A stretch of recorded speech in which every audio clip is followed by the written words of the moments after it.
The Rise and Fall of Organized Satanism, How the Devil's Church Destroyed Itself. Picture this.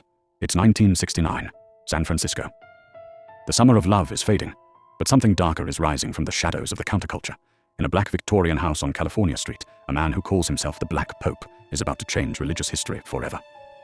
His name is Anton LaVey, and he's just published a book that will sell over 1 million copies, spawn a religious movement, and ultimately prove that even the devil's own church can't escape the one thing Satanism was supposed to conquer: human ego. This is the story of how organized Satanism rose to its peak in just 6 years, and then tore itself apart from the inside. To understand what happened, you need to understand Anton LaVey. And to understand LaVey, you need to know that almost everything he told you about himself was a lie. LaVey claimed he worked in the circus, had affairs with Marilyn Monroe, advised the San Francisco Police Department, and played organ in nightclubs where he witnessed the same men pray on Sunday mornings who lusted after strippers on Saturday nights. These stories were compelling, they were dramatic, they were mythology, and most of them were fabricated.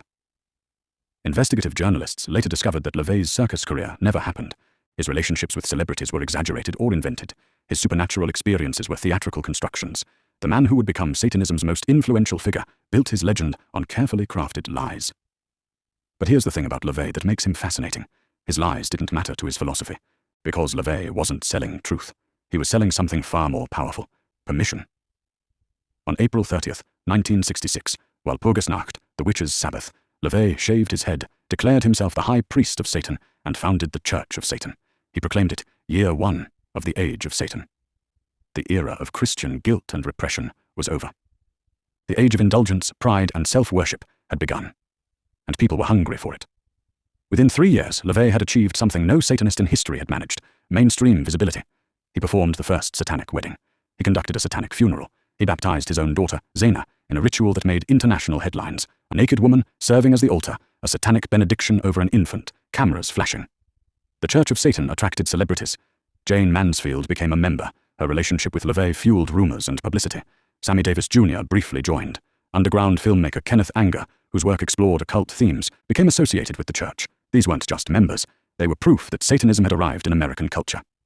Then came 1969, the year everything crystallized. LaVey published Asterisk, the Satanic Bible Asterisk, a slim black book that would become the most important text in modern Satanism. The book was brilliant in its simplicity. LaVey didn't ask readers to believe in a literal devil. Satan was a symbol, the ultimate rebel, the patron saint of individualism, the archetype of human nature unbound by guilt. The philosophy was borrowed. LaVey synthesized ideas from Ayn Rand's objectivism, Nietzsche's will to power, Ragnar Redbeard's social Darwinism, and Aleister Crowley's ritual magic. But the packaging was revolutionary. LaVey made Satanism accessible, readable, defendable. The 9 satanic statements opened with the declaration: Satan represents indulgence instead of abstinence. It was everything Christianity wasn't. Where Christianity preached meekness, Satanism championed strength. Where Christianity demanded self-denial, Satanism celebrated self-gratification. Where Christianity promised rewards in the afterlife, Satanism insisted on pleasure now. The book sold and sold and sold. It never went out of print. Over 30 printings, over 1 million copies. LaVey became a cultural phenomenon, appearing on talk shows, giving interviews, presiding over rituals in his black house filled with occult artifacts, and a live lion. By 1975, the Church of Satan was at its absolute peak. Grottos, local chapters, had formed across America and internationally. The organizational structure was sophisticated, with a degree system borrowed from occult orders. LaVey had positioned himself as the central authority, the interpreter of satanic doctrine, the Black Pope, whose word was law. And that's exactly when it all started to fall apart. Images of Michael Aquino, Temple of Set imagery, contrast between LaVey and Aquino. His name was Michael A. Aquino, and he believed Anton LaVey had betrayed everything Satanism was supposed to stand for. Aquino was no minor figure. He was a high-ranking member of the Church of Satan, a magister in the priesthood, an army intelligence officer, and a serious occultist. Unlike many of LaVey's Hollywood-adjacent members, Aquino actually practiced ceremonial magic. He studied, he performed rituals, he believed. And in 1975, Aquino discovered something that shattered his faith in LaVey. The high priest was selling priesthoods. For the right price, essentially a donation to the church, anyone could purchase advancement in the hierarchy. The degree system that was supposed to represent magical attainment and philosophical understanding had become a fundraising scheme. To Aquino, this was the ultimate hypocrisy. LaVey preached honesty and authenticity, but was running a con. On June 10, 1975, the summer solstice, Aquino resigned. But he didn't just leave. He performed a ritual, a working in which he claimed to receive communication from an entity that identified itself not as Satan, but as Set. Set, the ancient Egyptian god of darkness, isolation, and individual consciousness, the original adversary, the prince of darkness before Christianity invented the devil. According to Aquino, Set revealed that LaVey had been a prophet, but his time had passed. The age of Satan, the theatrical, atheistic rebellion, was over. Now came the age of Set, the age of genuine spiritual practice, of real magic, of theistic belief in actual forces beyond the material world. Aquino founded the Temple of Set on June 21, 1975, and he didn't come alone. Approximately 500 members of the Church of Satan left with him, including entire grottos like Lilith and Nineveh. This wasn't a minor split. This was an exodus. The schism revealed a fundamental fault line that had always existed in Satanism, but had remained buried under LaVey's personality cult, the divide between atheistic and theistic approaches. LaVey's Satanism was atheistic materialism. Satan was a symbol, a psychological archetype, a metaphor for human nature. Rituals were psychodrama, tools for emotional catharsis and focus, not genuine magic. LaVey scoffed at the supernatural. He was essentially a Nietzschean philosopher who dressed it up in occult theatre. Aquino's Satanism, which he rebranded as Setianism, was theistic occultism. Set was real. Magic was real. Forces existed beyond the material plane. Rituals weren't theatre. They were technology for accessing and manipulating spiritual energies. Practitioners weren't role-playing. They were developing actual magical abilities. These worldviews were incompatible, and they still are. LaVey denounced Aquino and the Temple of Set as deluded superstitionists who had fallen back into the religious thinking Satanism was supposed to transcend. Aquino responded that LaVey had created a shallow philosophy for people afraid of genuine spiritual experience, Satanism for materialists who wanted the aesthetic without the substance. The debate was never resolved because it can't be resolved. It's philosophical bedrock. Either supernatural forces exist or they don't. Either magic is real or it's psychology. Either you worship an actual entity or you're using powerful symbolism. Both claimed the title Satanism. Both claimed to represent the true path. Neither would compromise. And with that split, organized Satanism's brief moment of unity ended forever. After 1975, the floodgates opened. If Aquino could leave and start his own organization, so could anyone, and they did. Throughout the late 1970s, 80s, and 90s, satanic organizations multiplied like cells dividing. Some were LaVeyan atheistic, some were theistic like the Temple of Set. Some blended traditions. Some were serious magical orders. Some were social clubs. Some were one person with a website and a dream. The First Church of Satan, the Order of the Evil Eye, the Church of Satanic Brotherhood, the Werewolf Order, the Black Order. Groups formed, existed for a few years and dissolved. Charismatic leaders emerged, gathered followers, and either burned out or were exposed as frauds or tyrants. LaVey himself contributed to the fragmentation. In 1975, the same year as the Aquino split, he disbanded the grotto system entirely. No more local chapters. No more organizational structure beyond the central church. His reasoning? The grottos had become social clubs where people gathered to complain rather than spaces for genuine magical work. But the real reason was probably simpler. LaVey was tired. Tired of managing personalities. Tired of mediating disputes. Tired of people who wanted to be Satanists because it was edgy rather than because they understood the philosophy. LaVey retreated into his black house, became increasingly reclusive, and spent his remaining years writing, painting, and performing music. He collected occult artifacts. He studied. He appeared less and less in public. The charismatic showman who had courted media attention now avoided it. The Church of Satan still existed, but it was no longer a mass movement.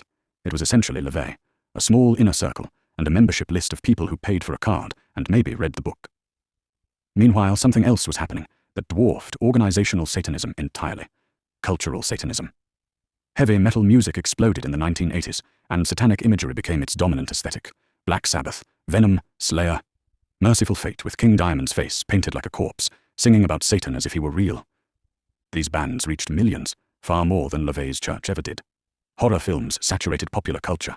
The Exorcist, The Omen, A Nightmare on Elm Street, Hellraiser. Demons and devils and dark forces became entertainment commodities. Role-playing games like Dungeons & Dragons incorporated demons and devils into gameplay, triggering panic among fundamentalist Christians who insisted the games were recruiting tools. Occult bookstores opened in major cities. Tarot decks and spell books became available in mainstream retailers. Halloween transformed from a children's holiday into an adult celebration of darkness, horror, and the macabre. Satanic aesthetics were everywhere, but organized Satanism, it was a footnote. Here's the paradox. Asterisk. The Satanic Bible asterisk sold over 1 million copies, but the Church of Satan probably never had more than 2,000 active members at its peak. Millions encountered satanic ideas through the book, through music, through culture, but they never joined organizations. They read LaVey's philosophy, agreed with parts of it, incorporated it into their lives, and moved on. This created a new category, solitary Satanists, people who identified with Satanic philosophy, but practiced alone, who performed rituals in their bedrooms, not in grottos, who rejected organizational hierarchy because hierarchy itself was anti-Satanic.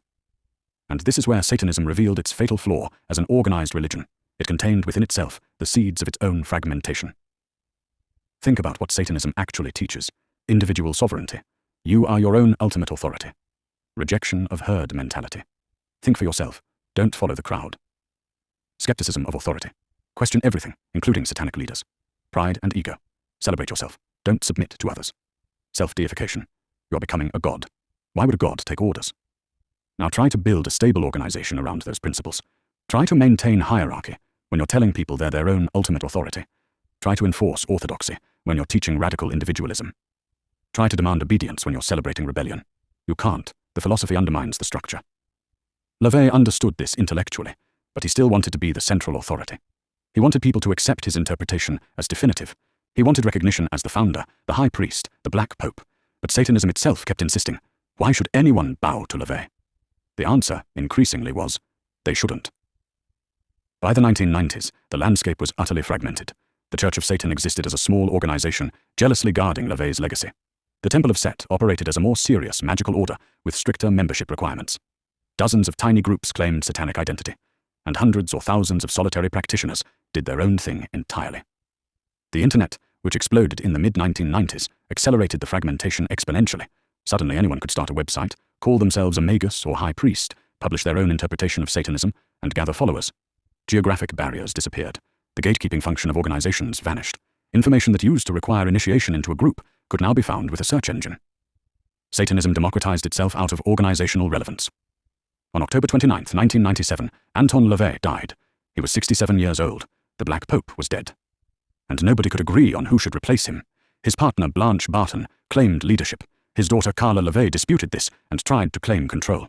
Eventually, Barton won organizationally, and Peter H. Gilmore became the high priest in 2001. But the succession fight was bitter and public, hardly the image of satanic unity. In 2001, San Francisco demolished LaVey's Black House. The Church of Satan had tried to raise funds to preserve it as a historic site, but they failed. The demolition was symbolic. The physical center of organized Satanism literally bulldozed into rubble. Today, the Church of Satan exists primarily as a website and social media presence. They still sell membership cards, they still defend LaVey's legacy, but they're not a mass movement. They're not driving cultural conversations. They're curators of a historical moment that peaked in 1975. The Temple of Set continues as a small, serious, magical order. Maybe a few hundred members worldwide. They do genuine esoteric work, but they're invisible to mainstream culture. And then there are thousands of individual Satanists, theistic and atheistic, practicing alone or in small groups, interpreting Satanism in hundreds of different ways, with no central authority to tell them they're doing it wrong. This is Satanism's legacy. It succeeded as an idea and failed as an organization. It transformed culture while remaining organizationally marginal. It gave people permission to reject Christian guilt, celebrate their desires, and claim sovereignty over their own lives, but it couldn't give them a church that lasted.